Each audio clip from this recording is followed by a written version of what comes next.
privilégio enorme poder estar aqui com os irmãos nesta manhã. Quero agradecer o pastor e dentro do planejamento da igreja, o ministério pessoal, neste momento, recomeça suas atividades dentro do escopo que nos propusemos. Na pandemia da Covid, 2020, todas as igrejas foram fechadas no Brasil. Os irmãos acompanharam.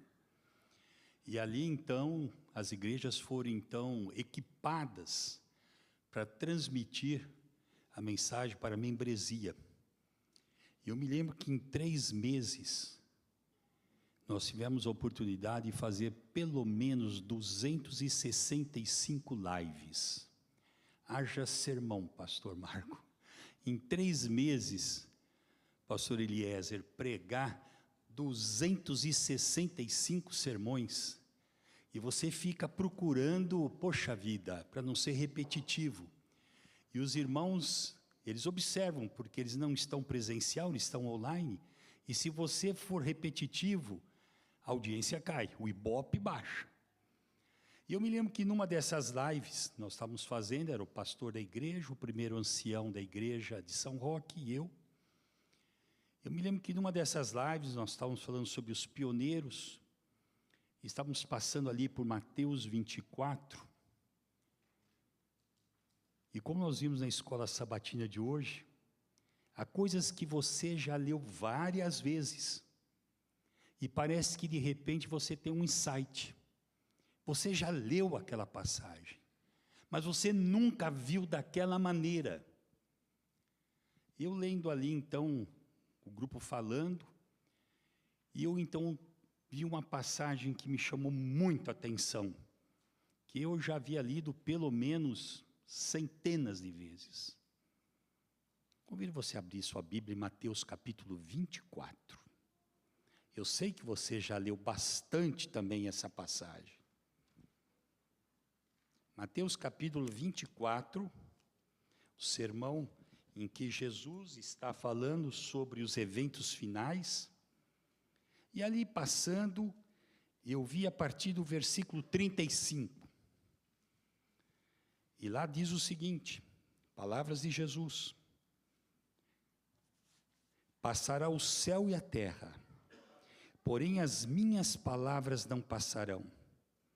E veja que ele se refere então à sua volta. Mas a respeito daquele dia e hora, ninguém sabe, nem os anjos dos céus, nem o Filho, senão o Pai. E agora me chama a atenção o que ele cita. Pois assim como foi nos dias de Noé, também será na vinda do Filho do Homem. Porquanto assim como nos dias anteriores ao dilúvio, comiam e bebiam, casavam e davam-se em casamento até o dia que Noé entrou na arca. Não o perceberam, senão quando veio o dilúvio e os levou a todos. Assim será também a vinda do Filho do Homem. Eu confesso para os irmãos que quando eu li isso daqui me chamou a atenção, porque ele não citou Abraão, porque ele não citou Davi. E ele faz uma comparação com os antediluvianos e conosco hoje, nos dias de hoje. Estamos conversando em 2024. Falei, deixa eu pesquisar um pouco melhor sobre Noé, sobre os dias de Noé. Eu convido os irmãos, então, que a gente retorne a Gênesis, nos capítulos 6, e veja só como é que Moisés narra aqueles dias. Capítulo 6 de Gênesis, a partir do versículo 1. Como se foram multiplicando os homens na terra, e lhes nasceram filhas, vem dos filhos de Deus, e aquele continua o relato, etc, etc, e diz no versículo 4 que havia gigantes, e no versículo 5, viu o Senhor que a maldade do homem se havia multiplicado na terra, e que era continuamente mal todo o desígnio do seu coração. E a tragédia, versículo 6. Então se arrependeu o Senhor de ter feito o homem na terra, E isso lhe pesou no coração. E disse o Senhor: farei desaparecer da face da terra o homem que criei, o homem, o animal, os répteis, as aves dos céus, porque me arrependo de os haver feito. E agora aparece o versículo 8. Porém, como eu gosto dessa palavra porém, vírgula, todavia, contudo, a despeito de. Noé achou graça diante do Senhor. Quem era Noé? No original, Noá. Noá, que tem no seu próprio nome dizendo descanso, alívio, conforto. Eis a história de Noé, versículo 9. Noé era homem justo e íntegro entre os seus contemporâneos. Noé andava com Deus. Eu, quando leio este versículo, confesso a vocês que eu estremeço, porque ele está comparando os dias de Noé aos nossos dias, 2024.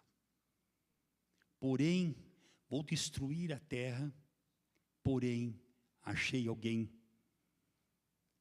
em quem tem graça diante dos meus olhos. E seu nome é Ernesto. Homem íntegro, correto. Será que Deus poderia dizer isto? Talvez alguém me diga, mas escuta, na época de Noé era mais fácil. Veja a família de Noé. Noé tinha como pai Lameque, que era filho de Matusalém, o homem que mais viveu na terra.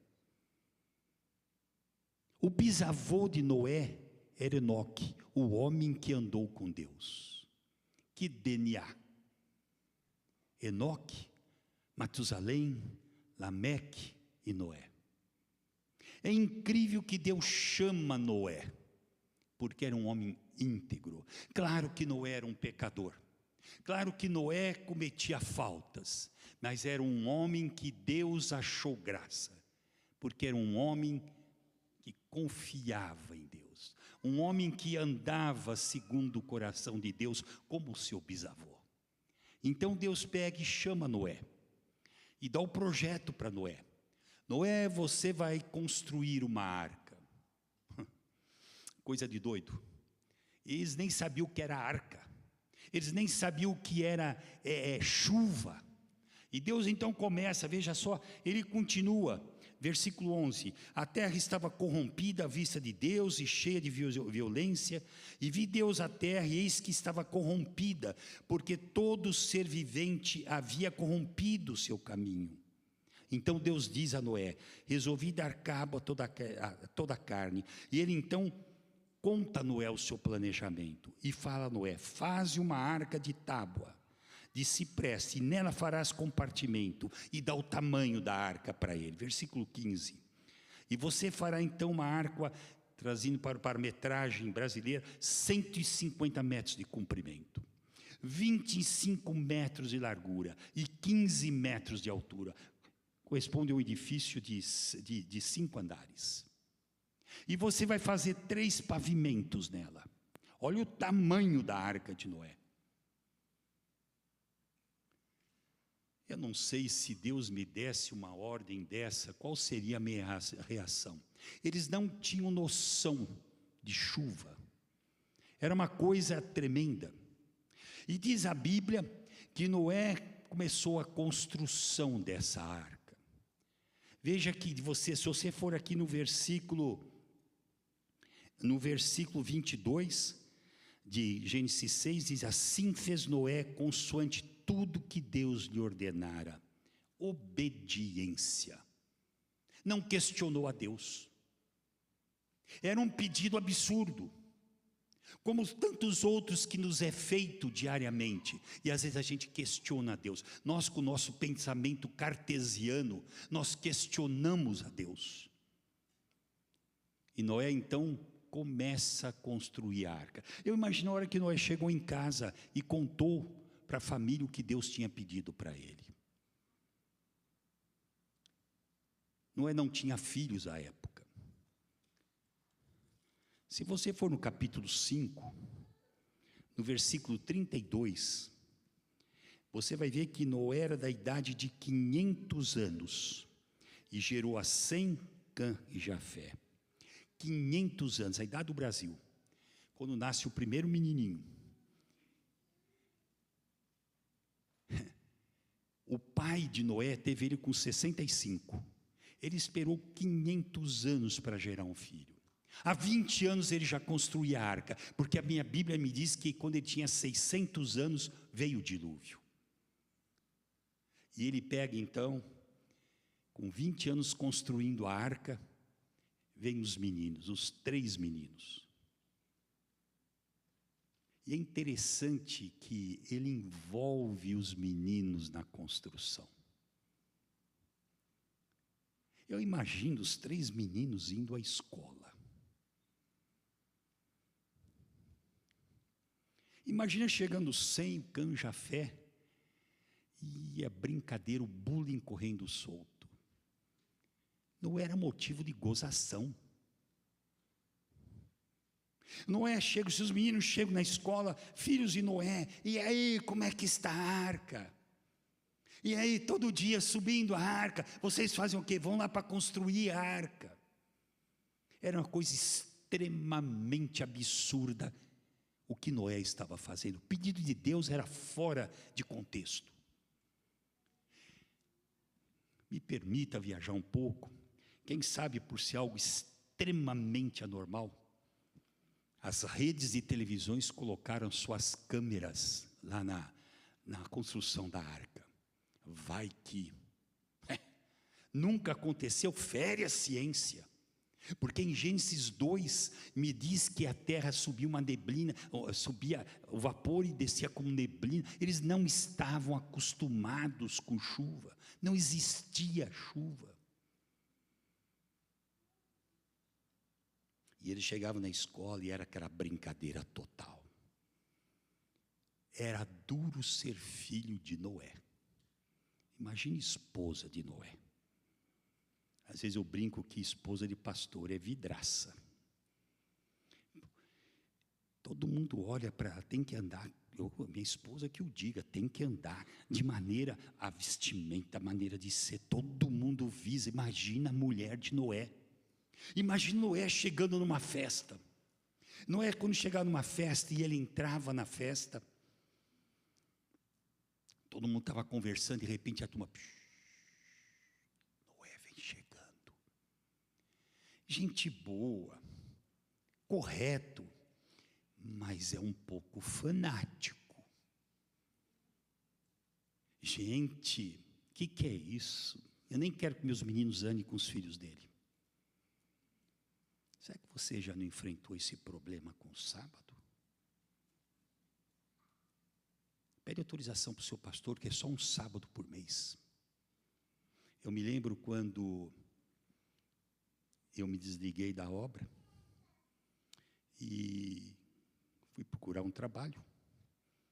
E havia uma propaganda da ESSO, procurando um supervisor, um superintendente para a região em que eu morava, o Triângulo Mineiro. E a ESSO era considerada a segunda melhor empresa do mundo para se trabalhar. E eu peguei e mandei meu currículo.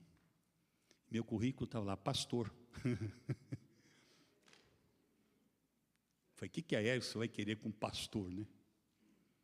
E acontece que eu recebo uma carta de volta algum tempo depois, assim, olha, o senhor foi selecionado. Dentre 300 candidatos, sobraram 5 ou 6 candidatos, nós vamos encontrar no novo hotel de Uberaba, com os psicólogos e tudo. O senhor pode estar lá? Eu fui. E quando chegou lá, eu falei, Deus, eu não sei o que eu estou fazendo aqui, mas estou entre os 5, 6. E eles então deram lá um assunto e mandou que a gente discorresse sobre o assunto. E era para pegar microfone. Falei, agora, pastor, vai bem, pegar um microfone. Passa um tempo, um dia eu estou no meu escritório, no escritório da minha esposa, e chega está alguém da ESSO aqui. Eu falei, meu pai, acho que deu certo. E ele chegou e falou, o senhor foi selecionado para ser o superintendente da ESSO para cá. E pegou e ali apresentando a proposta. A hora que eu vi a proposta, era 10 vezes o salário que eu ganhava na obra. Falei, puxa vida, o senhor aceita? Onde que eu assino? Ele falou, só que o senhor tem que ir uma vez por mês, a única coisinha, o senhor tem que ir a Teresópolis, na sede da ESSO. O senhor tem um treinamento uma vez por mês, que é aos sábados, para não atrapalhar o seu programa. Falei, pois é, esse é um problema. E eu escrevi lá que esse era um problema. Mas o seu pastor autoriza. O seu pastor é teu amigo. Bom, claro que eu não concordei. Ele falou, o seu currículo vai ficar 2 anos como aprovado. A hora que o senhor tomar a decisão, a vaga é sua. E foi uma época de aperto. Eu não sei, você que está me ouvindo essa manhã, você que está me assistindo, se você já não passou por isso. Perdeu um trabalho devido ao sábado. Você perde amigos porque não participa da rodada de cerveja. Na escola você ser isolado porque você não vai às baladas da classe. Esse era Noé e os seus meninos. É interessante que quando Deus conversa com Noé, ele tinha uma ascendência, como eu disse, Lameque, Matusalém e Enoque. É interessante que a época, pai, a figura do pai, eu vi o pastor cantando com o filhinho no colo, com o William no colo, e eu lembrei disso. Pai, em hebraico, é composta por 2 palavras, 2 letras. É considerar, o A, que é o Aleph, e pelo V, que é o Vet. Sabe o que quer dizer? Pai. O Aleph quer dizer força e autoridade. E o Vet quer dizer casa, habitação. Sabe qual era o sinônimo de pai na época antediluviana, que são como os dias de hoje? A força da casa.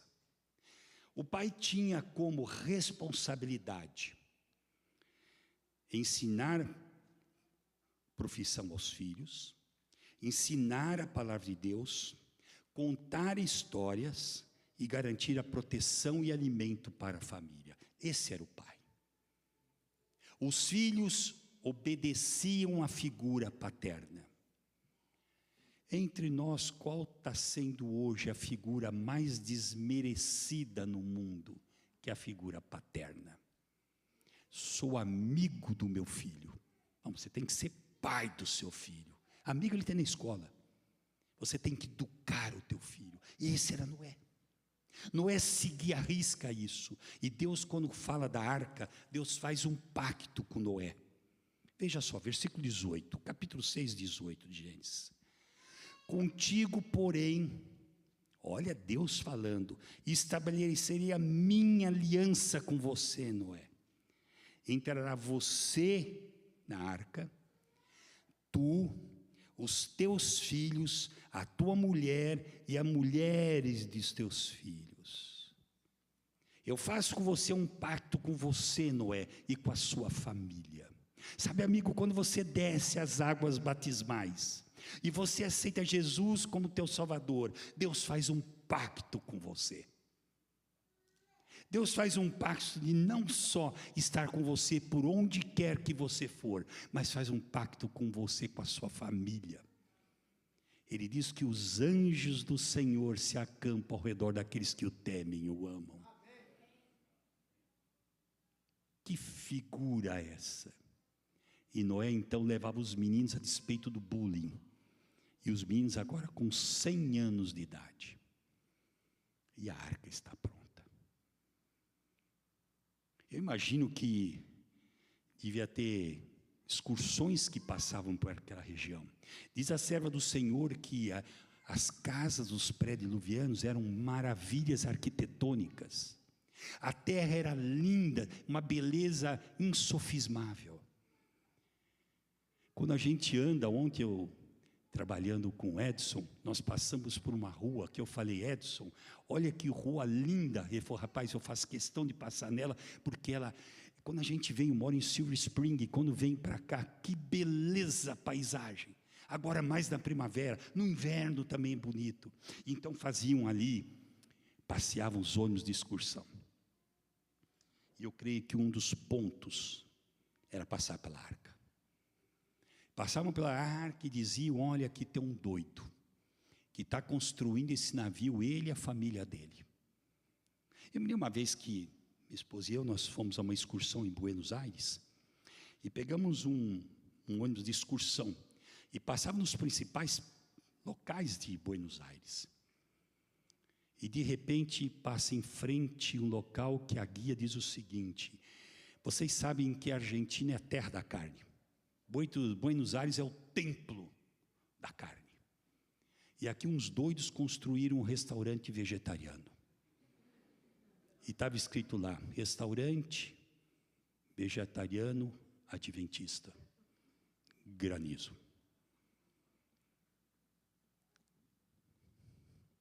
Eu e minha esposa, um olhou para a cara do outro e falou, fica quieto, eu também vou ficar quieto.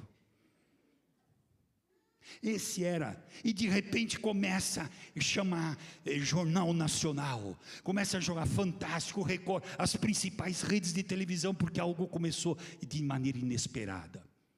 E começou uma revoada de pássaros. O céu escureceu e os pássaros sem mão de condução entrando dentro da arca. Animais segundo a sua espécie em 7 casais, os animais imundos um casal. E foram entrando na arca. Aquilo chamou a atenção. Alguém chegou e falou assim, bem, vamos entrar na arca nós também. Fica quieto, mulher, deixa ver para ver acontecer. Esse negócio é ridículo. E aquilo ali acontecendo sozinho e todo mundo entrando dentro da arca.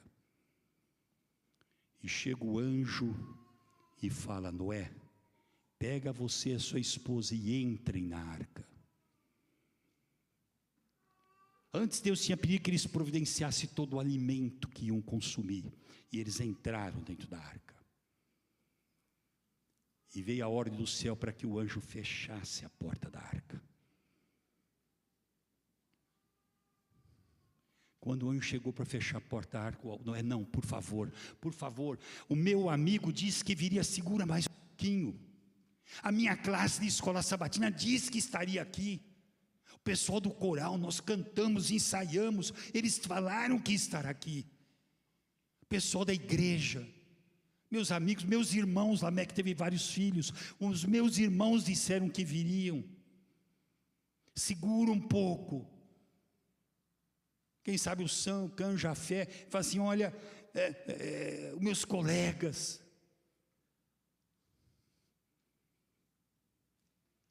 E Deus falou, Noé, o anjo falou, Noé, precisamos fechar a arca. E no capítulo 7, versículo 16. E o Senhor fechou a porta após ele.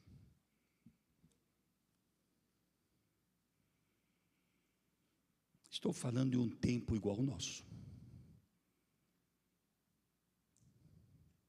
Longe que isso aqui não é uma mensagem de medo, é uma mensagem de misericórdia e salvação. Mas é o senso da urgência. Primeiro dia, nada. Segundo dia, nem uma gota de chuva. Terceiro dia, quem sabe os brasileiros que estavam por lá já começaram a fazer uma modinha de carnaval.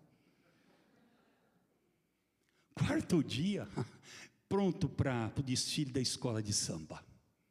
Cadê Noé? Cadê Noé? Cadê a chuva, Noé? E começaram a gozação toda. Aquele lá que falou assim, bem, você está vendo, você quase que entrou. Já pensou que mico que a gente ia pagar com os nossos amigos?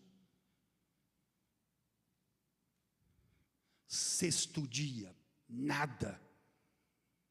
E Noé com a família lá dentro da arca fechada com os animais.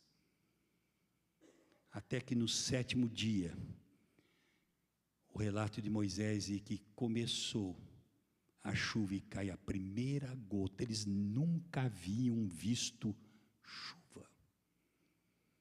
Grossos pingos. Começa a chover. A água começa a subir. E começam os gritos daqueles que não entraram na arca. E se você ver no capítulo 7, versículo 22, tudo que tinha fôlego de vida em suas narinas, tudo que havia em terra seca, morreu. Assim foram exterminados todos os seres que haviam sobre a face da terra. Ficou somente Noé e os que estavam com ele na arca. Você pensa que a arca era um lugar fácil de viver? Não. A arca não era um lugar fácil de viver. A serva do Senhor diz que anjos poderosos, os mais poderosos, foram escalados para cuidar da arca, porque ela jogava de um lado para outro. Talvez o cheiro dos animais, muitos hibernavam, mas outros talvez não. O grito dos animais com o jogo da arca. A arca não era o melhor lugar para se viver, mas uma coisa eu te afirmo nessa manhã, era o único lugar que tinha salvação na face da terra. A igreja talvez, meu querido, não seja o melhor lugar de se estar. Você perde emprego para ser fiel, para estar aqui. Talvez aquele irmão que você não goste. Talvez uma fofoca. Mas eu posso dizer para você que aqui é o lugar onde homens e mulheres nascem para o reino de Deus. Aqui é o lugar onde homens e mulheres são curados das feridas do dia a dia, das mazelas do pecado, e são lapidados para estarem com o Senhor nas nuvens dos céus.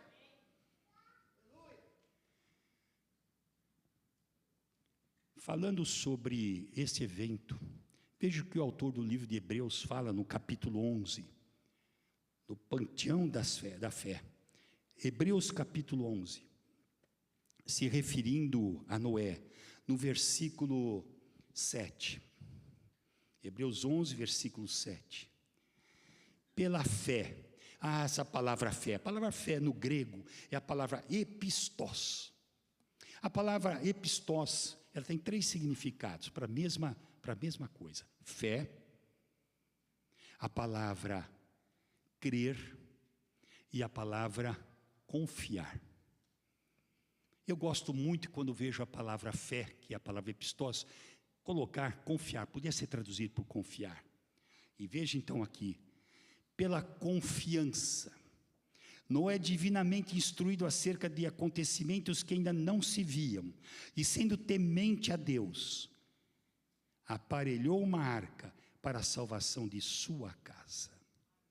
Meu querido, pela confiança, quando você entra aqui para ser ministrado pelo poder de Deus, você está construindo uma família para morar no reino dos céus. O apóstolo Pedro escrevendo à igreja, veja em 1 Pedro.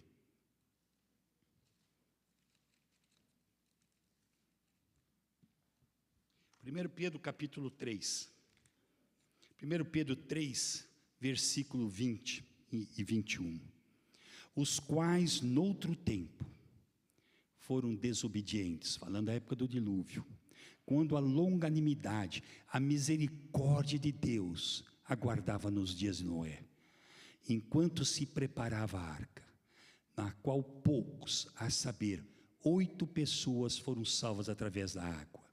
E agora fala para mim e para você hoje, o qual, figurando o batismo, agora também vos salva. Meu querido, a porta da arca hoje, a boa notícia que eu tenho para você nessa manhã, ela ainda está aberta. A porta da arca, segundo Pedro escrevendo à igreja, é o tanque batismal. Todo aquele que crer e for batizado, será salvo. Essa não é uma mensagem de medo, como diz, é uma mensagem senso de urgência. Hoje, se você ouvir a minha voz, eu pergunto a você nessa manhã, se Jesus viesse hoje,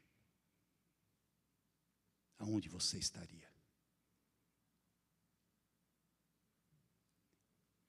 Sabe, eu era pastor em São Paulo, e nos cultos de quarta-feira à noite, sempre havia uma mãe que chorava pelos filhos, ou por um filho que havia abandonado a igreja. E essa senhora chorava pelo filho, orava pelo filho. E eu toda quarta-feira à noite, eu ouvia sobre aquele filho, eu não o conhecia, até que num sábado de manhã na igreja se apresenta um jovem senhor, seus 40 e poucos anos, e ele chega para mim e fala: sou fulano de tal. Eu já conhecia a história dele. E ele me disse: pastor, eu quero ser batizado amanhã à noite. Puxa vida, urgência total. Ele falou: eu sinto que está na hora de eu tomar essa decisão de imediato. Bom, era alguém que conhecia toda a nossa doutrina. E eu disse: o que te impede? Ele falou: nada. No domingo à noite ele foi batizado. Na terça-feira eu recebo um telefonema. Ele havia sofrido um infarto fulminante e havia morrido. Se Jesus viesse hoje,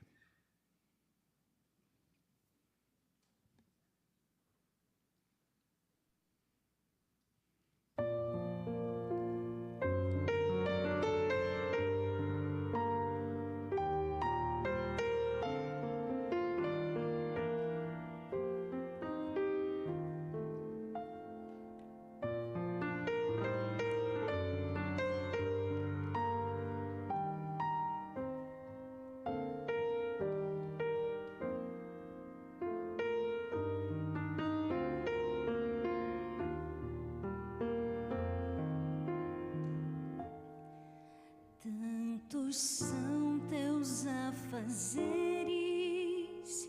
que te esqueces de Jesus, desprezas o estudo e a oração, ou estarias pronto e repleto de emoção, se tu hoje te encontrasses com Jesus. É real teu desejo de vê-lo voltar. Tu anseias por teu Salvador.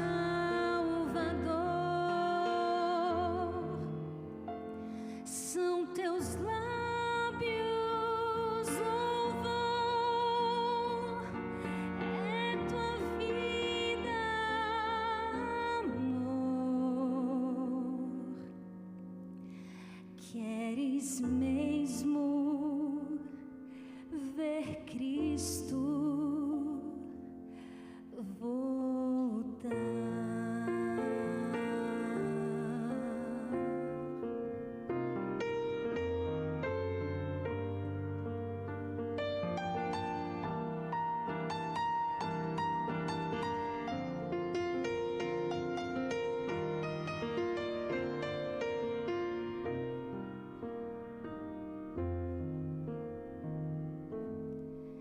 Se Jesus viesse hoje, qual seria o teu sentir?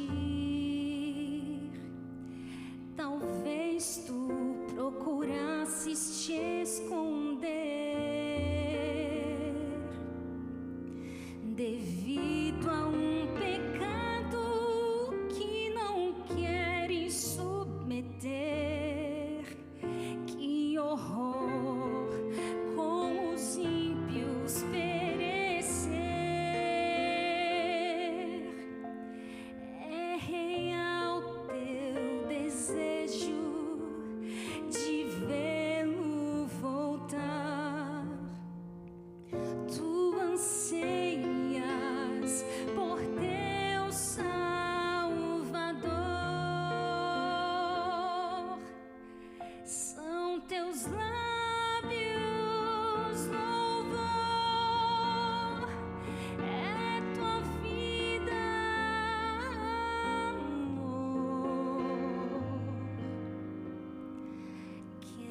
Queres mesmo ver Cristo voltar?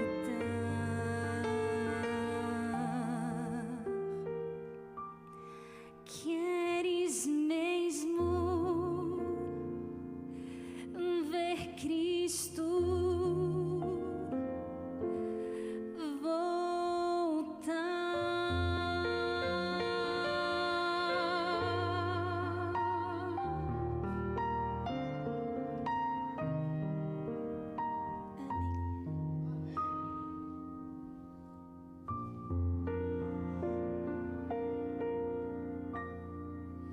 Outubro de 1990. Meu pai, filho de italianos, um pai duro, nunca tomou água na vida, só tomava vinho, nunca tomou água. 8 horas da manhã já estava bêbado. E o Carmino Paulozzi deu lugar ao Ernesto Paulozzi. Como tradição familiar, um católico tradicional, coroinha. O Ernesto Paulozzi cresceu e se encontrou com uma alemã, logo depois da Segunda Guerra Mundial.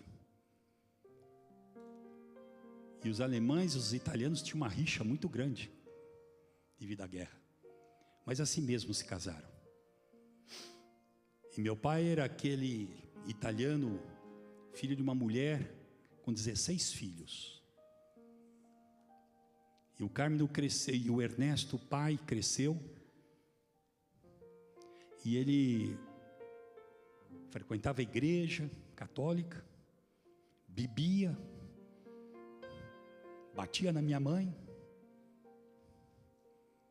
E um dia ele arrumou um trabalho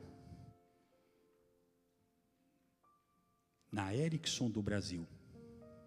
Ericsson é uma multinacional de telefonia em São Paulo. Era o trabalho. E ele ali então estava instalando a central telefônica de Santos, mexia com PBX, equipamentos. Estava lá trabalhando e havia alguém que acompanhava ele. E num dia de sábado, meu pai ali fumava 3 maços de cigarro. E aquele do lado, falou assim, ainda vai morrer por causa desse cigarro. Meu pai tinha 22 anos.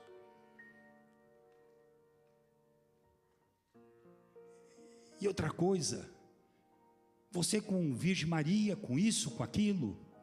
E meu pai quis saber no que é que você crê. Ele falou assim, só entre nós, eu sou adventista. Ele falou, mas você está trabalhando aqui de sábado. Mas é que ninguém precisa ficar sabendo. E começou uma discussão entre eles. O domingo, o sábado. E meu pai se interessou por aquela verdade. Foi à igreja num primeiro dia lá em São Paulo. Foi então destinada a ele uma obreira bíblica. E ele começou a estudar a Bíblia. Ele e minha mãe. E tomaram a decisão de serem batizados. Mas tinha um problema do sábado. Tinha um problema do sábado. E meu pai foi na época, em 1954. E pede indenização. Na época não existia fundo de garantia, todas essas proteções trabalhistas do Brasil. E ele pede então a indenização. Passa uma semana, 2, 3, minha mãe era costureira, nova, 20 anos. E chega um dia que eles não tinham mais o que comer.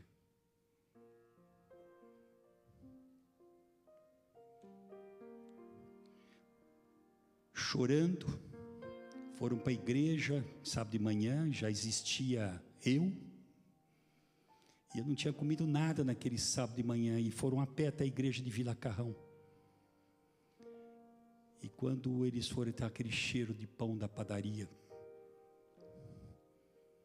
E o coração do velho pai doendo.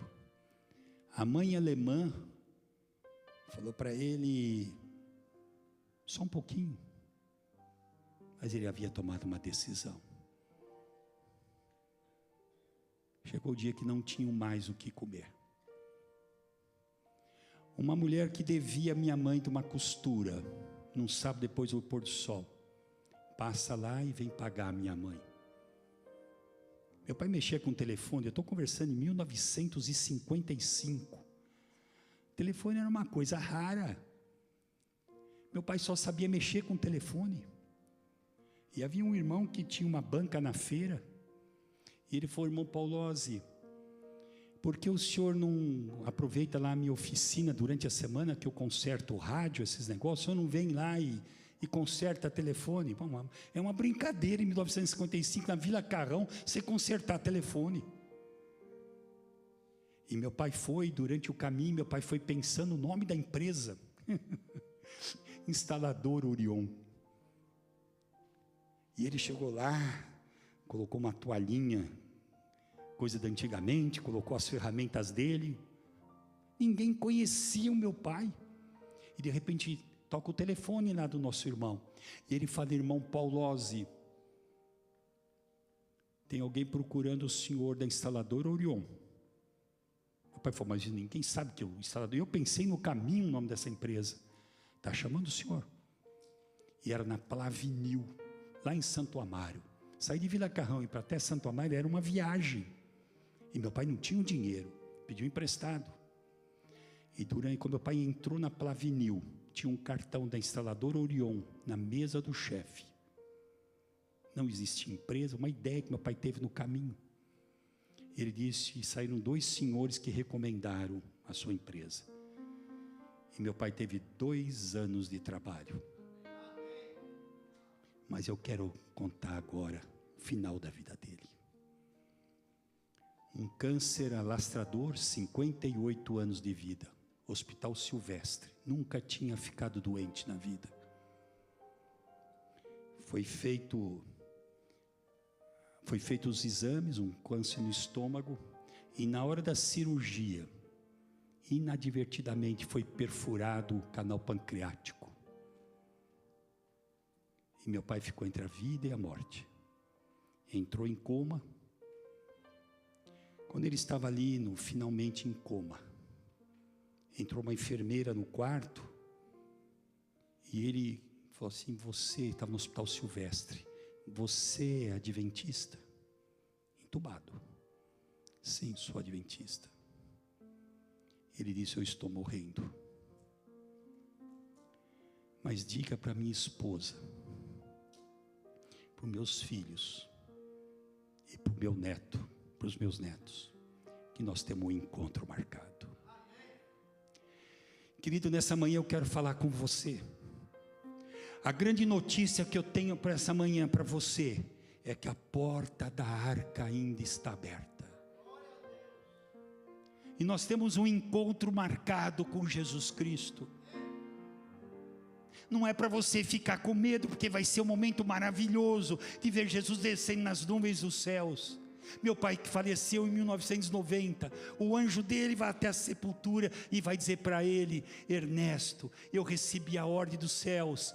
Ernesto, sai para fora que teu pai te chama. Antes de eu subir aqui para pregar, alguém passou para mim e disse: eu estou com os 2 filhos fora da igreja.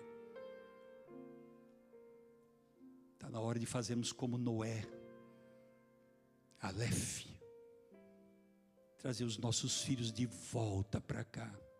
Que graça vai estar, que graça que eu vou ter de chegar nos céus sem a Gisele, sem o meu Felipe. Que graça que vai ter. O céu mais maravilhoso que possa ser. Que graça que vai ter de eu estar no céu sem eles. Está na hora de começarmos a orar por esses nossos queridos. Eu sei quanto vocês amam, mas os dias do dilúvio são como os dias de hoje. A maldade campeia. Satanás não quer ver você no céu com a sua família. Quem sabe alguém que esteja aqui nessa manhã que ainda não passou pelas águas do batismo. É a porta de entrada da arca.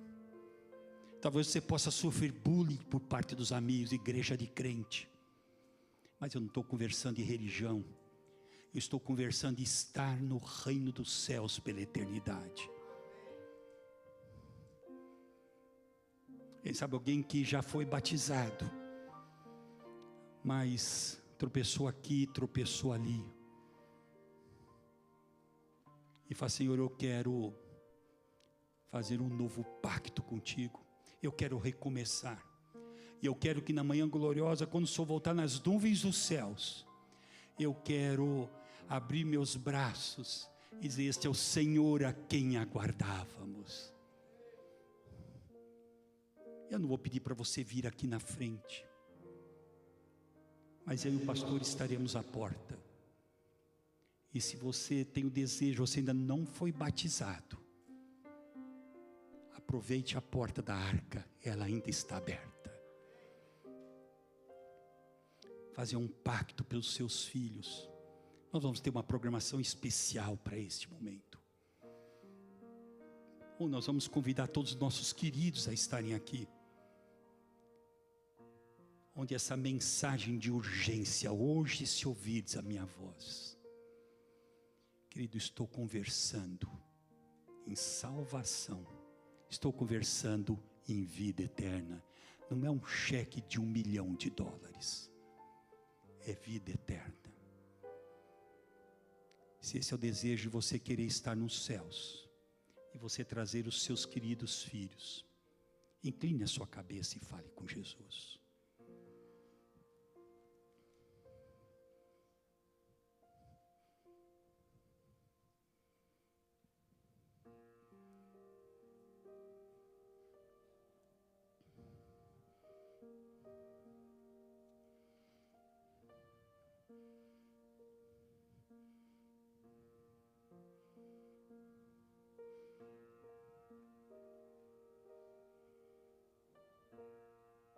Nosso querido Deus que habita nas alturas dos céus, nós te somos gratos, Senhor, porque o Senhor nos relembrou lá no sermão de Mateus 24, os dias de Noé, que são como os nossos. O Senhor sabe as dificuldades que nós enfrentamos, como o mundo se abate sobre nós, como as necessidades, Senhor, elas nos oprimem. Os nossos queridos, Senhor, que quem sabe um dia estiveram aqui, não estão mais aqui, mas nós oramos por eles, Senhor. Nós queremos, como exemplo da família de Noé, queremos nós, todos nós, eu, a minha esposa e meu filho, a minha nora, nós queremos entrar na arca, Senhor, e nós queremos, Senhor, quando o Senhor voltar nas nuvens dos céus, subir contigo e estar por toda a eternidade. Senhor, que aquele encontro marcado que meu pai no dia que faleceu deixou agendado, Senhor, que eu não falte em hipótese alguma esse encontro. Que cada um dos que aqui se encontram nessa manhã, não só 8 como lá no dilúvio, mas que todos que estão aqui e todos os nossos queridos possamos nos encontrar com o Senhor e viver a eternidade. Abençoa a nossa igreja, esteja conosco, que ela possa continuar sendo um farol, propagando, pregando e dizendo bem alto: breve Jesus voltará. Esteja conosco hoje e sempre, é o que eu te peço em nome de Jesus, amém. Muito obrigado, pastor Paulossi, muito obrigado, que Deus continue abençoando aqui na nossa igreja. A todos um bom e feliz sábado, lembrando que nós temos aqui um Junta Panelas, todos estão convidados a permanecer conosco, todos serão muito bem-vindos. Que Deus abençoe você, um bom restante de sábado. Vamos nos colocar em pé para cantarmos o nosso hino final. O pastor Paulossi vai estar à porta despedindo de todos nós.